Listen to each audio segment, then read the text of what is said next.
मेरा नाम डॉक्टर उस्मान नईम है, मैं एक गैस्ट्रोएंटरोलॉजिस्ट हूँ, आई एम असिस्टेंट प्रोफेसर, और हम आपको जो भी मालूमात देते हैं वो सच्चाई और हकाइक पर मबनी होती है और साइंटिफिकली प्रूवन होती है। पेट और दिमाग का कनेक्शन है क्या? आपने देखा होगा, आपको टेंशन आई, परेशानी आई, आपने बात सुनी, पेट में मरोड़ उठना शुरू हो गए, पेट में दर्द शुरू हो गई, पेट फूलना शुरू हो गया।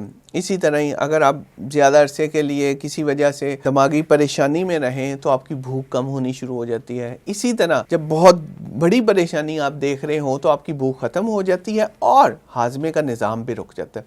ये पेट और ब्रेन का कनेक्शन है। इसी तरह अगर पेट में मसाइल हों तो आपको एंजाइटी, डिप्रेशन, चिड़चिड़ापन, बुरे बुरे ख्यालात आना, नींद का ना आना, दूसरे के साथ ताल्लुकात का ख़राब होना, क्रेविंग्स आना शुरू हो जाना। तो बेसिकली ये हम अपनी ज़िंदगी में ऑब्ज़र्व करते हैं कि पेट और दिमाग का जो कनेक्शन है वो तकरीबन 24 घंटे चल रहा होता है और हम देख भी रहे होते हैं। पेशेंट आके कहते हैं पेट में दर्द हुई, गैस चढ़ी, दिमाग को चली गई, दिमाग को उन्हें जाकर पकड़ लिया, दिमाग भारी हो गया, सर भारी रहता है, सोचने समझने की सलाहियत कम हो गई है, यादाश्त कमज़ोर हो गई है, विटामिन B12 वगैरह हो रहा है, तो खून की कमी की वजह से दिमाग में सोचने की सलाहियत कम होना शुरू हो जाती है, हर टाइम थकावट रह रही है। तो बेसिकली पेट और दिमाग का बड़ा मजबूत ताल्लुक है और ये ताल्लुक बनता है 3 चीज़ों से।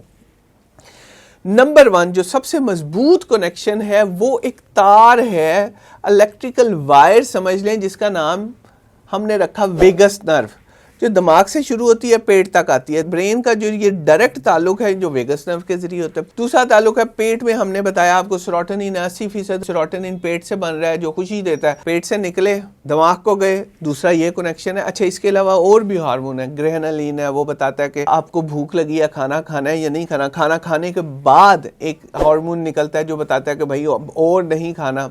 तो ये पेट में हमारे काफ़ी हार्मोन्स बनते हैं जो कम्युनिकेट कर रहे होते हैं दिमाग को कि कब खाना है, कब नहीं खाना, कब आपने बहुत ज़्यादा खा लेना है। अब देखें कुछ चीज़ें ऐसी आती हैं, दिमाग कहता है जो हमें पसंद होती हैं, मुंह में पानी आना शुरू हो जाता है, आप बहुत ज़्यादा खा लेते हैं।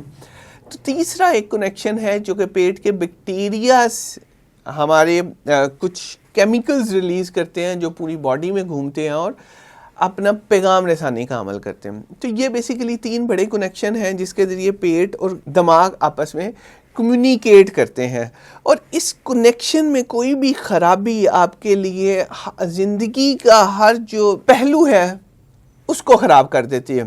दिमाग से नहीं काम करेगा तो आपका रिलेशनशिप सही नहीं होगा, प्रोडक्टिविटी कम हो जाएगी, काम में दिल नहीं लगेगा तो काम वाले निकाल देंगे, आपकी प्रोग्रेस, तरक्की, सब कुछ रुक जाएगा, सीखने सिखाने का अमल रुक जाएगा। अब मैं आपको 7 ऐसे तरीके बताता हूँ जिससे आप ये कनेक्शन सही कर सकते हैं जितना मर्जी ख़राब हो, और इसका आपको जो असर है वो 48 घंटे के अंदर अंदर नज़र आना शुरू हो जाना चाहिए।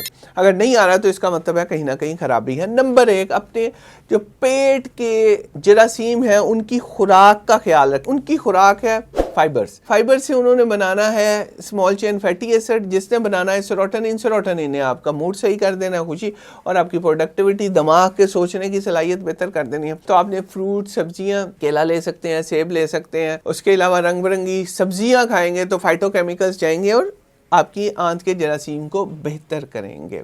दूसरी जो सबसे अहम, जो कि सोना है हम जैसे मुल्कों के लिए जहाँ पे दही और लस्सी का इस्तेमाल बहुत ज़्यादा होता है, दही और लस्सी का इस्तेमाल करें। और दही और लस्सी वो वाली आपने इस्तेमाल करनी है जिसमें फ़ैट कम हो।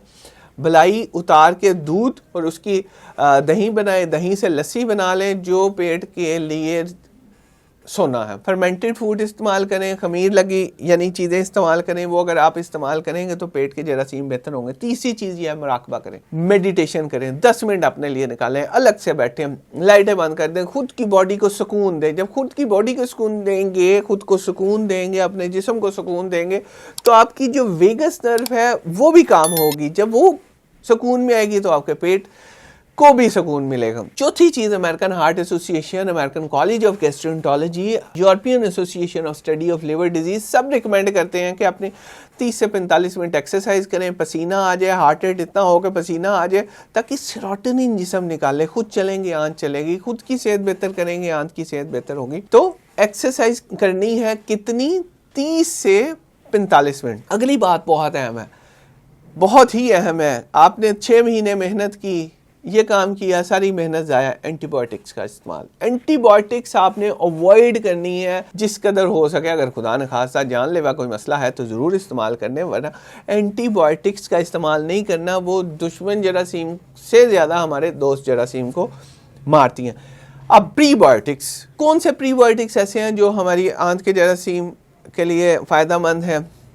सबसे इम्पॉर्टेंट उसमें लहसुन, प्याज, अदरक, ये 3 चीज़ें अपनी खुराक में शामिल कर लें प्रीबायोटिक के तौर पे। इससे आपका निज़ाम, पेट का निज़ाम भी बेहतर रहेगा और जरासीम भी अच्छे रहेंगे। सबसे आखिरी चीज़ और सबसे अहम चीज़ जो ना सिर्फ पेट को ठीक करती है, दिमाग को भी बेहतर करती है, आपकी बॉडी की जो न्यूट्रिशन है वो बेहतर करती है, वो है विटामिन सी और omega 3 fatty acid. Omega 3 fatty acid दिल के लिए भी अच्छे हैं, गुर्दे के लिए भी अच्छे हैं, मैदे के लिए भी अच्छे हैं, ओवरऑल स्किन के लिए भी अच्छे हैं। तो फ़िश आ रही है, फ़िश लें, अखरोट लें, बादाम लें, ड्राई फ्रूट्स का इस्तेमाल करें और साथ फ़िश भी लें। तो ये 7 ऐसी चीज़ें हैं जिस पे आप अमल कर लेंगे तो आपकी गट और ब्रेन की जो सेहत है अगर ख़राब भी हो गई है तो ठीक है।